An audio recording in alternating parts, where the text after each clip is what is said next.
2,100 warships held position above Zelene Prime, and not one of them fired. The light of the planet's twin moons caught their hulls in long silver bands, row after row of vessels that should not have existed, arranged in concentric rings so precise they looked less like a fleet and more like a diagram of something inevitable. Gun ports dark, shields at standby, engines at station-keeping thrust, and nothing more. From the surface, the Zelene looked up and saw their sky had been replaced. Then the broadcast began. It played on every frequency the Zelene sovereignty used: military, civilian, commercial, emergency. It bled through hardened command channels and children's entertainment bands alike. A human voice, mid-sentence, already breaking. "This is Ambassador Reese. We are under fire. We carry no weapons. Please." The signal cut to static. Then it started again from the beginning. And again. And again. On the bridge of the flagship Crimson Mandate, a junior officer sat at his sensor station with a small golden disc in his clawed hand. It was a diplomatic seal, earth and olive branches etched into its face. He had taken it from the wreckage of a ship he'd helped destroy. He'd kept it at his station for weeks, a souvenir of easy victory. Now the voice of the dead man it belonged to was playing through every speaker on his ship, and the golden disc felt heavier than anything he had ever held. The human fleet hung in the dark above his homeworld, silent, waiting, weapons cold. And somehow that was worse. If you want to know how a civilization, Eli, that spent 200 years conquering every species it touched got brought to its knees by a fleet that refused to shoot, subscribe, because this story is just getting started. The diplomatic seal had still been warm when Kethvos pulled it from the wreckage, 3 standard months before the sky above his homeworld went dark with human ships. He remembered the warmth because it didn't make sense. The hull fragment he'd plucked it from had been frozen, venting atmosphere into open space, and everything else his salvage team recovered was cold enough to crack. But the small golden disc had been warm against his palm, as if the dead ambassador's hand had only just released it. Keth had tucked it into his belt pouch and hadn't mentioned it to anyone. That was 91 days ago. A different war, a different officer, a different color of chitin on his arms. But the seal, he still had the seal. 3 months and 91 days earlier, the galaxy had been a place that made sense to Kethvos. He was 23 in Zelene years. Junior sensor operator aboard the Crimson Mandate, Admiral Sekhar's flagship, assigned to the Sovereignty's second expansion fleet. His chitin was a deep, healthy emerald, the color of a young male with prospects, confidence, and the unshakable belief that the species sitting at the top of 9 conquered worlds would remain there permanently. His species had been conquering for 200 years. 9 civilizations had folded beneath Zelene expansion. The pattern was as reliable as gravity. The Sovereignty identified a weakness, applied force, and the galaxy rearranged itself accordingly. Humans, by all assessments, were not a species that required force. Keth had studied the files. 280 years of successful mediation. That was the number the intelligence briefings kept returning to. Humans had spent nearly 3 centuries building a reputation as the galaxy's preferred negotiators. The species you called when 2 civilizations couldn't stop killing each other long enough to discuss terms. They ran agricultural exchanges, cultural liaison programs, refugee resettlement initiatives. Their diplomatic fleet was the largest in known space, and it carried no weapons. Not hidden weapons. Not classified weapons. No weapons at all. The Zelene Intelligence Ministry had confirmed this 14 times. Keth found it almost endearing. A whole species that had decided the universe was a negotiating table. Emperor Vailthan found it something else entirely. Keth had never been inside the Imperial War Chamber on Zelene Prime, few junior officers had, but everyone on the Crimson Mandate knew what the Emperor thought of humanity's diplomatic obsession. The word Vailthan used most often was Kethzarian, an old Zelene term that translated roughly as the softness before collapse. A species that chose words over weapons was a species that had already decided to die. It simply hadn't realized it yet. When the order came to intercept the human diplomatic fleet in the Cathus Corridor, Kethvos felt nothing unusual. The corridor was a narrow passage between 2 neutron stars, a natural choke point that every species in the region used for transit. The human fleet would be passing through on its way to the annual peace summit. 14 ships, unarmed, carrying 2,300 diplomats, translators, cultural attaches, and one ambassador whose name Keth would not learn until much later. Admiral Sekura's briefing was efficient. Standard interdiction. Disable communications first. The Emperor wants this completed before the summit delegation is reported overdue. Keth Station handled the sensor sweep. 14 contacts, exactly as predicted. No weapon signatures. No shield generators.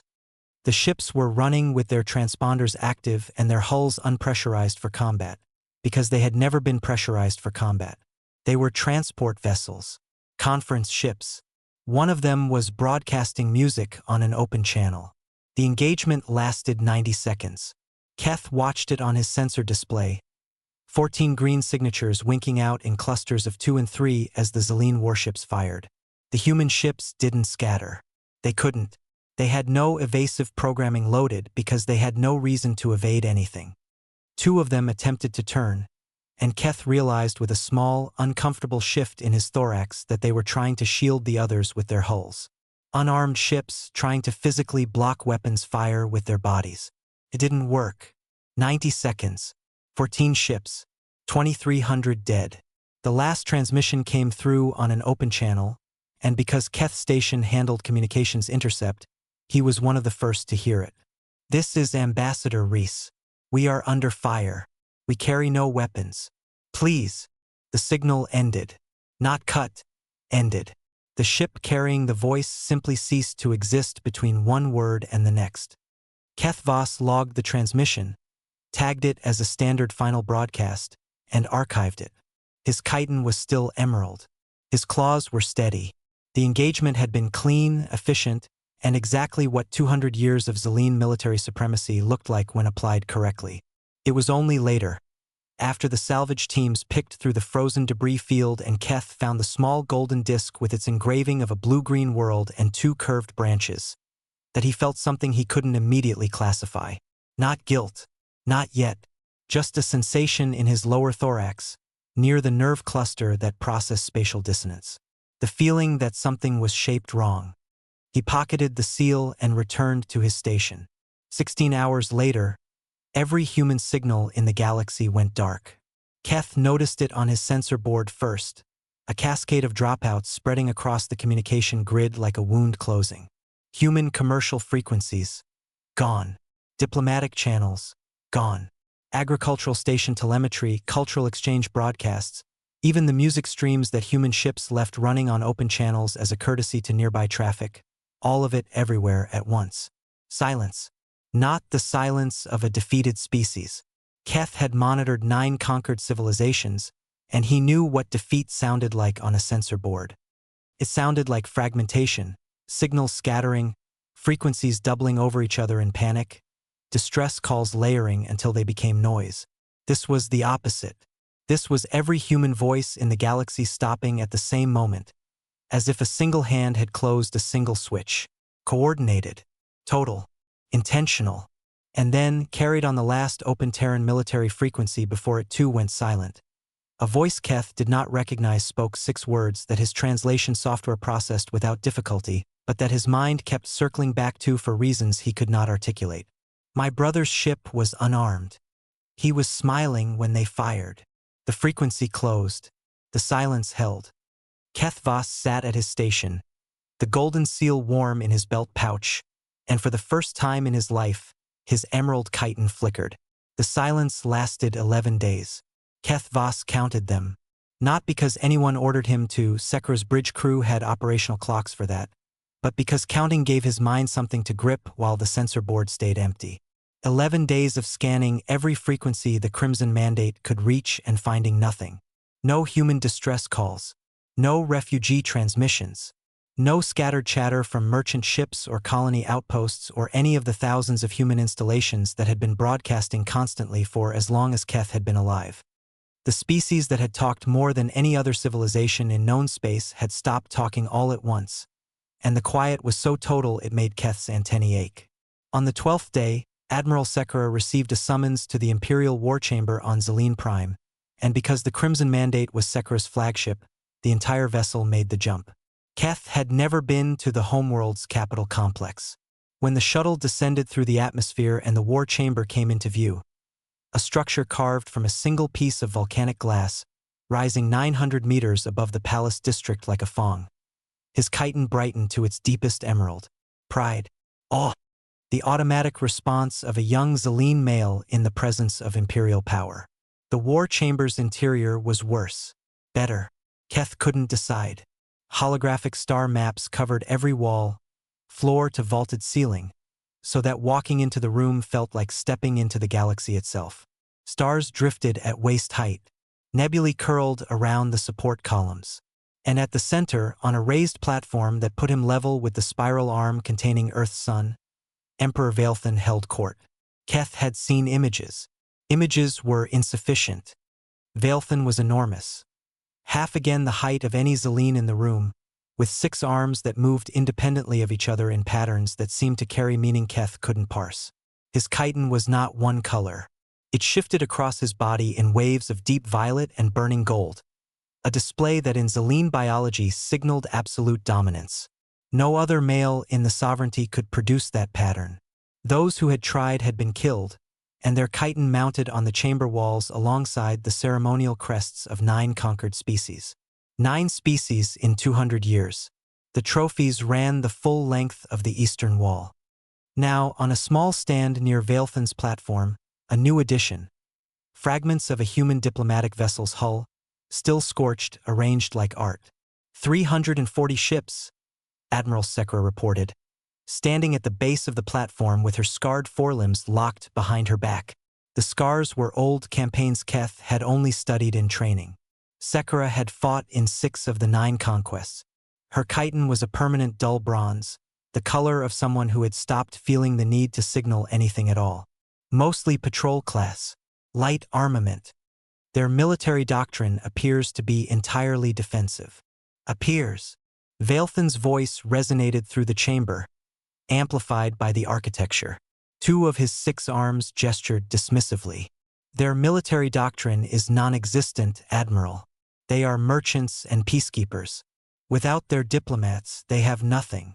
Keth stood at the edge of the room with 40 other junior officers, close enough to hear, far enough to be invisible.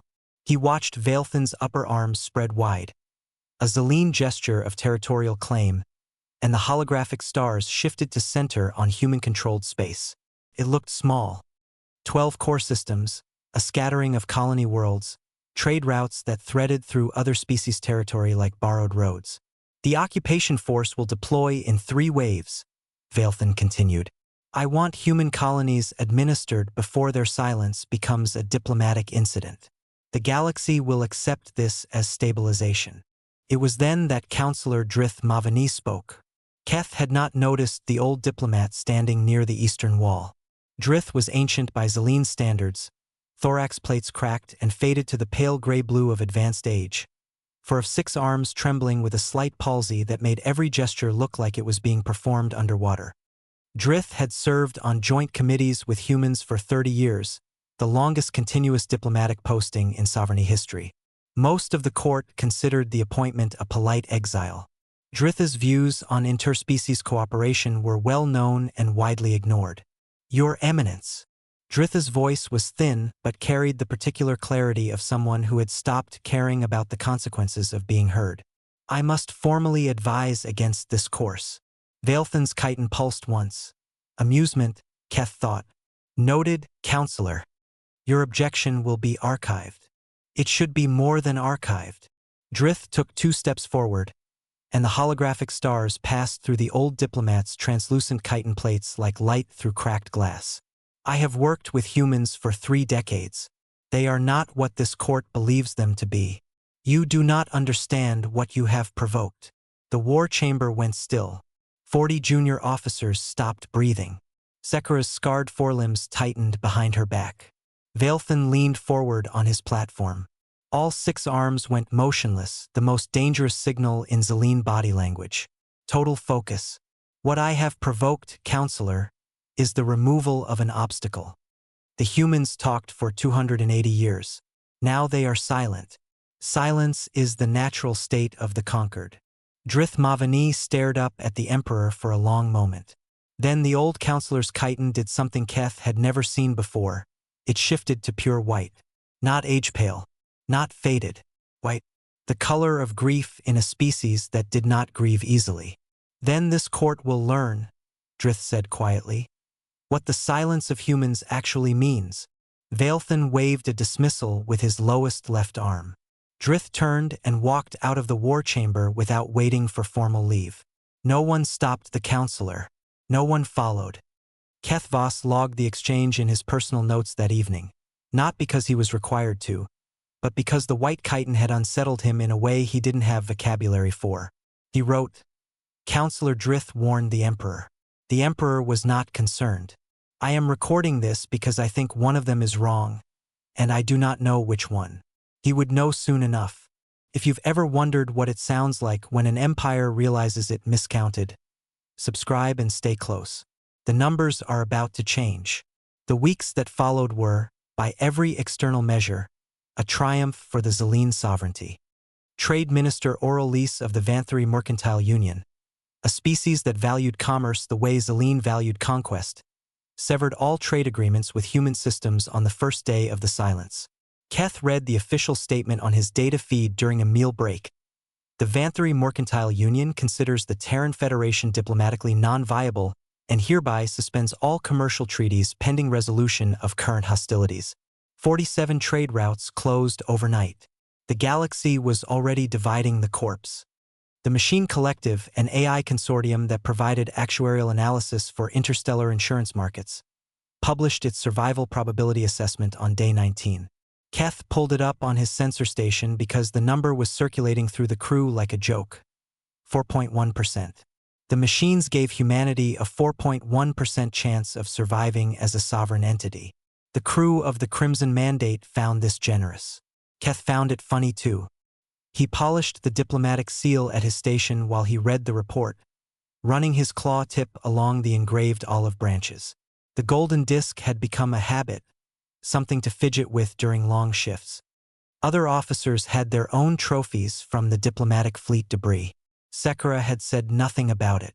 Spoils of engagement were traditional, but somewhere around day 30, the seal stopped feeling like a trophy. Keth couldn't pinpoint when it changed. The object was the same weight, same warmth that never quite faded, same engraving of that small blue-green world. But his hands started turning it over more slowly. He started looking at the olive branches and wondering what they were. He started noticing that the engraving was precise in a way that suggested someone had cared about getting it right. Not the precision of military manufacturing, but the precision of meaning. He put it in his belt pouch instead of leaving it on his console. He didn't want the others to see him holding it anymore. On day 41, the Crimson Mandate received an intelligence update that Keth processed as part of his routine sensor duties. It was flagged Priority 7, significant but not urgent. A deep-range scan had identified unusual energy signatures in the outer boundary of human-controlled space, specifically in the Kuiper belt of their home system, specifically inside a moon. Keth read the analysis twice, then a third time. The moon had been classified in galactic surveys as a mineral extraction site, unremarkable, uninhabited, one of several dozen small bodies that humans used for raw material processing. But the energy signatures weren't consistent with mining. They were consistent with manufacturing. Large-scale manufacturing. The thermal bloom alone suggested production lines running 40 kilometers in length.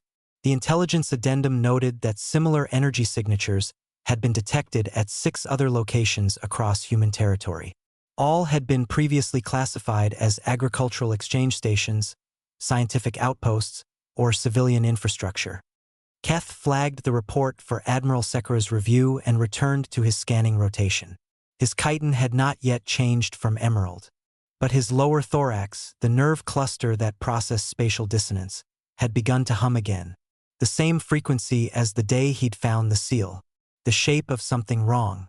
What Keth could not see, what no Zilene sensor station could see, was the woman who read his flagged report's counterpart from the other side. Director Priya Menon did not appear in any Zilene intelligence file. She held no military rank. She attended no summits. For 22 years, she had run the Terran Federation's agricultural exchange program, and every quarterly report she filed showed crop yield data, soil analysis figures, and cultural liaison deployment schedules. The reports were meticulous, boring, and entirely fictional. Forge 7, the facility inside the Kuiper Belt moon that Keth's sensors had just barely detected, was the largest of 7 hidden shipyards that Menon's division had been operating for 4 decades. 40 years of warship production, hidden inside the infrastructure of a species the galaxy had decided was harmless. Every agricultural station, every cultural exchange outpost, every boring quarterly report. All of it had been a shell, and inside the shell, something with teeth had been growing very quietly for a very long time. Menon's report to Admiral Okafor was 3 sentences. Fleet strength as of this morning, 2,100 combat vessels. Full readiness in 72 hours. Awaiting your order. Okafor read it in his quarters aboard the TFS Resolute, in the same chair where he'd watched his brother's last transmission. The small screen was dark now. He'd watched the message 41 times and then stopped, because 41 was the number of years David had been alive, and that felt like enough. He opened a channel to Menon. Director Menon, show them what the agricultural stations actually produce. Somewhere in the outer dark, inside moons and behind the facades of grain processing facilities, and within the hollowed infrastructure of a species the galaxy had written off at 4.1%, 2,100 warships began to move. And Keth Voss, sitting at his sensor station aboard the Crimson Mandate, watched his board light up with contacts that had not existed 30 seconds ago, in numbers that made his translation software request a recalibration, and felt his chitin flicker from emerald to something he had no name for. The Battle of the Cathus Corridor lasted 6 minutes. Keth Voss knew the number because his station clock was the one thing still functioning correctly when it ended. Everything else, threat displays, shield monitors, the tactical overlay that was supposed to track friendly and hostile contacts in 3 dimensions, had devolved into a cascade of error states that his training had not prepared him to interpret. Not because the systems were damaged, because they could not process what was happening fast enough to display it. 18 human ships came through the corridor. The same narrow passage between 2 neutron stars where 90 seconds had erased 14 unarmed vessels 3 months earlier. Sekera had positioned 74 warships at the mouth, a standard interdiction screen, the same formation that had worked flawlessly the first time. The human ships did not slow down. They hit the Zelene formation at an angle that shouldn't have been survivable, threading the gravitational shear between the 2 neutron stars so close that Keth's radiation alarm screamed before a single weapon fired. And then they fired, and the screaming stopped matching. Every shot landed. Not most shots. Not a statistically impressive percentage. Every shot. Keth watched Zelene warships execute evasive patterns. Standard maneuvers, classified maneuvers, maneuvers that had never been countered in 200 years of conquest, and the human weapons were already waiting where the ships arrived. Predictive targeting so precise it looked like prophecy. As if the humans had run this battle 1,000 times in simulation and were now just confirming the results. The smell hit Keth before the fear did. Ozone and scorched circuitry flooding through the Crimson Mandate's ventilation as near misses superheated the outer hull. The bridge reeked of burning metal and something sharper underneath. Stress pheromones, pouring off every officer in the room. A chemical signature that Zelene biology produced involuntarily when the body recognized a predator. Keth had never smelled it on a warship before. He'd never had reason to. Sekera stood at her command platform, scarred forelimbs locked on the tactical rail, watching her fleet come apart. She did not give the order to retreat. There was nowhere to retreat to. The corridor was a choke point, and the humans had sealed both ends in the first 40 seconds. It was during the 3rd minute, with 11 Zelene ships already gone and the Crimson Mandate shuddering from a glancing hit that carved a trench along the port hull, that Keth's communications intercept picked up a human transmission on an open channel. Unencrypted. Casual. Admiral, engagement proceeding 11 seconds ahead of schedule. Coffee's ready in the wardroom whenever you're finished. Keth stared at the translation. Read it again. A 3rd time. Around him, officers were dying. The ship 2 positions starboard of the Crimson Mandate had just broken in half. Alarms layered over each other until they became a single sustained tone. And the humans were talking about coffee, about being ahead of schedule, as though the destruction of 74 warships by 18, was a task between tasks. Something to finish before a beverage cooled. 6 minutes. 18 human ships. 74 Xeline warships reduced to expanding clouds of debris and rescue beacons that no one was coming to answer. The Crimson Mandate survived because Sekira ordered a full stop and cut all weapon systems before the 4th minute ended. Surrender posture. The most humiliating signal a Xeline warship could broadcast. The humans accepted it without comment and moved on. Keth sat at his dead console, the golden seal pressing against his hip through the belt pouch, and breathed air that tasted like a funeral. The court fractured within days. Keth learned the details the way junior officers always learn things, through fragments overheard in corridors, through status reports that circulated one clearance level above his own, through the involuntary kite and shifts of senior staff who forgot that their colors told stories their mouths wouldn't. Counselor Drith Mavani returned to the Imperial War Chamber for the last time on the 6th day after the battle. Keth was not present, but the recording circulated through every ship in the fleet within hours, because Vailthan wanted it to. The old diplomat stood before the Emperor, white-chitined, trembling, for arms barely functional, and said, for the official record, what had already been said in private. I warned you, they are not what you think. Vailthan executed Drith in the war chamber. Keth watched the recording on a secondary screen at his sensor station, alone, during a shift change when the bridge was empty. The Emperor used his own forelimbs. It took less than a second, Vailthan's upper arms moving with the mechanical speed of a species built for killing, and Drith Mavani, who had spent 30 years trying to explain humanity to a civilization that did not want to listen, ceased to exist as quietly as a signal going dark. Keth closed the recording. His chitin had shifted from emerald to yellow sometime during the playback, and he hadn't noticed. Yellow. Anxiety. The color of a young Xeline who had begun to understand that the shape of his world was not the shape he'd been promised. He took the diplomatic seal from his belt pouch and held it under the console light.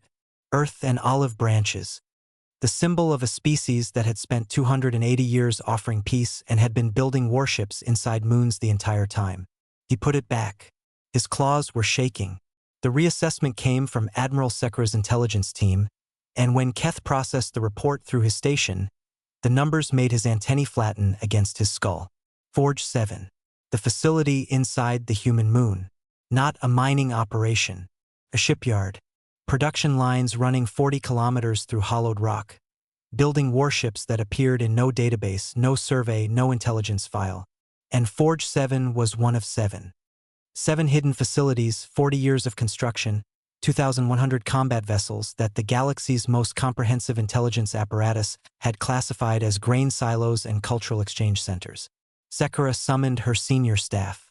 Keth was not senior staff, but his station shared a wall with the briefing room, and Xeline architecture was not built for acoustic privacy. He heard Sekira's voice, stripped of every diplomatic modulation, reduced to the raw frequency of a career officer confronting the unthinkable. They've been building warships inside moons for 40 years, and then a junior analyst, Keth recognized the voice, a female named Taith from the Signals Division, asked the question that no one else would. Why would a peaceful species build 2,000 warships? Sekira's answer carried through the wall with the weight of chitin cracking. Because they weren't peaceful. They were patient. The human fleet arrived at Xeline Prime on a morning when both moons were visible, pale arcs of reflected light hanging above a world that had never been threatened from orbit in its entire history. 2,100 ships. They filled Keth's sensor board from edge to edge, and when he expanded the range, they filled it again. Concentric rings of vessels arranged with the same precision as their targeting, geometric, deliberate, every ship positioned as if the formation itself was a message. Keth waited for the weapon signatures to bloom, for shields to cycle to attack frequency, for the bombardment that 200 years of Xeline military doctrine said was the natural conclusion of orbital supremacy. The weapons stayed cold. Instead, every speaker on the Crimson Mandate, every channel, every frequency, every emergency band began to play a dead man's voice. This is Ambassador Reese. We are under fire. We carry no weapons. Please. And now Keth was back in that moment. The moment from the beginning, the golden seal in his clawed hand, the dead ambassador's voice cycling through the ship, but everything between then and now had been carved into his understanding like a trench cut by neutron star gravity. The broadcast didn't stop with Rhys's voice. It shifted. Footage began streaming on every Xeline visual display, the diplomatic fleet attack from angles Keth hadn't known existed. External hull cameras from the human ships, capturing their own destruction. Faces visible through viewports. A woman clutching documents to her chest. A man reaching for a communications panel that was already melting. Ambassador Rhys, in the final frame before his ship disintegrated, looking directly at the camera with an expression that Keth's threat assessment training could not classify because it was not a threat. It was forgiveness. Then the footage changed. Human rescue workers, from the battles that had already been fought, treating Xeline prisoners. Setting broken chitin. Administering pain suppressants that had been specifically formulated for Xeline biology. A human medic, hands covered in Xeline blood, adjusting a splint on an officer who had been trying to kill her species 6 hours earlier. Xeline Prime's civilian communication networks lit up. Keth could see them on his board. Millions of signals cascading across the planet's surface as the population watched what their emperor had started and what the humans had chosen not to finish. 17 colony worlds transmitted surrender before Vailthan could issue a single order. Then Vailthan issued his order anyway. Use the civilian population centers as shield positions. Reposition the home fleet behind orbital habitats. They will not fire on our people. Keth heard it come through the command channel. Heard the specific theatrical confidence in the Emperor's voice. The same voice that had dismissed Drith, that had called humanity soft, that had displayed wreckage as art. The channel was silent for 4 seconds. Then Sekira's voice, the scarred bronze admiral who had fought in 6 conquests and never once broadcast a surrender posture until 18 human ships made her, Sekira spoke. I will not murder our own people to protect your throne. The command channel erupted. Loyalist officers shouting codes and countercodes. Somewhere on Xeline Prime, palace guards were moving. And on the Crimson Mandate's bridge, Admiral Sekira turned to her communications officer and said, in a voice that carried no more emotion than a status report, open a direct channel to the human flagship. Admiral Okafor, if he is available. Keth watched his own hands enter the frequency codes. His chitin was ash gray, the color of everything after certainty. Okafor's voice came through clean. No static. No distortion. The voice of a man who had waited 3 months for this call and had never once doubted it would come. Admiral Sekira. Admiral, the Emperor has been detained. I am requesting terms. Unconditional military surrender. War Crimes Tribunal for your Emperor. Civilian protection guaranteed by both sides. Sekira's scarred forelimbs gripped the tactical rail. You could destroy us. Your fleet outnumbers ours 6 to 1. Your weapons are... She stopped. Recalibrated. Why offer terms? The channel held silence for a moment. Just a breath. The length of time it takes to touch a golden seal in a pocket and remember whose hand held it last. Because my brother would have. Sekira closed her eyes, all 4 of them, in sequence, the way Xeline did when processing information too large for language. Then she opened them. Accepted. And then Okafor's voice shifted. Not softer. Not harder. Something else, the register of a man speaking to a room larger than the one he was in. The channel was still open. Every frequency. Every species monitoring the surrender. Trade Minister Oral Lease. Members of the Vanthari Mercantile Union. Representatives of every government that severed ties with the Terran Federation 91 days ago. A pause. The kind that let light in. The Terran Federation is willing to resume relations with species that remember the cost of attacking peace. Keth Voss sat at his station on a defeated flagship above a surrendered homeworld, holding a dead man's seal in ash-gray claws, and understood. Finally, completely, the way a bone understands the break. What Counselor Drith had tried to tell them. The humans had never been peaceful. They had been offering peace. And there was a difference so vast that 9 conquered species and 200 years of empire had not been enough to teach the Xeline what it meant. The trial was held at a neutral station 4 months later. Keth testified. He brought the seal, carried it to the witness platform in both hands, the way his species carried objects of ceremonial weight. He described the attack, the 90 seconds, the silence afterward, the coffee comment during the battle, the footage of human medics treating Zelene wounded. And when the tribunal asked why he had kept the seal for so long, Kethvos, chitin still ash-gray, still carrying the color of everything he'd learned, set it on the evidence table and said, "I took this as a trophy. I return it as an apology." Vailthan was convicted. His sentence, to witness in person the reconstruction of every world his campaigns had damaged. To watch what building looked like, since he had only ever understood destruction. The Emperor's chitin, for the first time in recorded Zelene history, showed no color at all.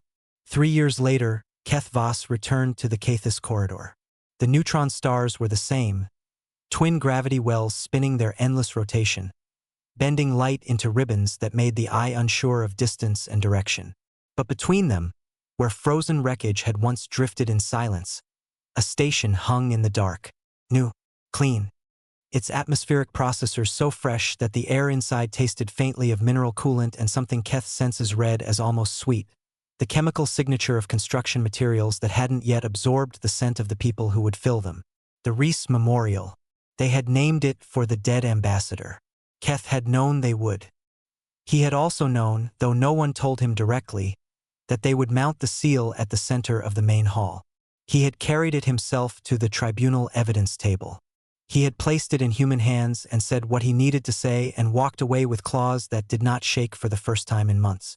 Now it was here, set into a column of polished alloy at the exact center of the hall.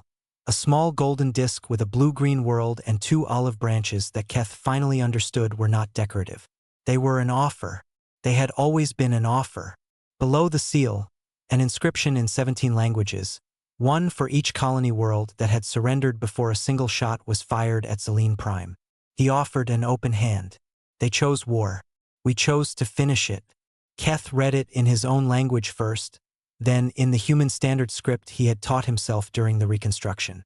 The words were the same in both. The weight was different. In Zelene, chose carried a connotation of deliberation, a decision made after all options were considered. In human standard, it was simpler, blunter, a door that opened one way. Trade Minister Oralise was somewhere in the crowd.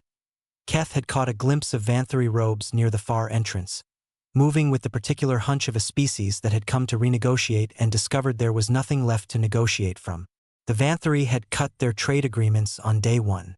Now, 3 years later, they arrived with open ledgers and closed mouths, and Keth thought that was probably the most honest thing they had ever done.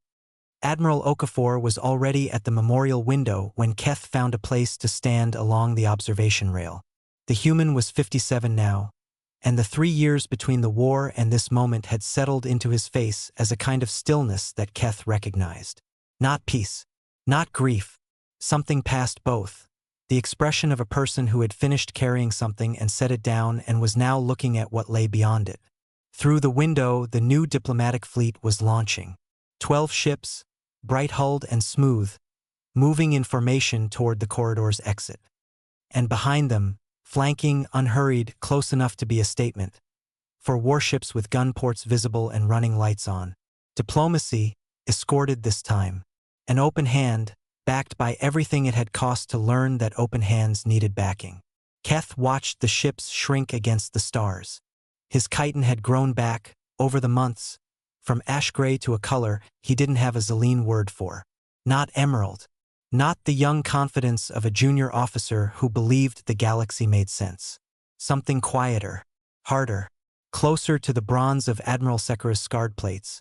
The color of someone who had seen what the universe actually cost and chosen to stay in it anyway. The light from the twin neutron stars caught the diplomatic fleet's hulls as they cleared the corridor.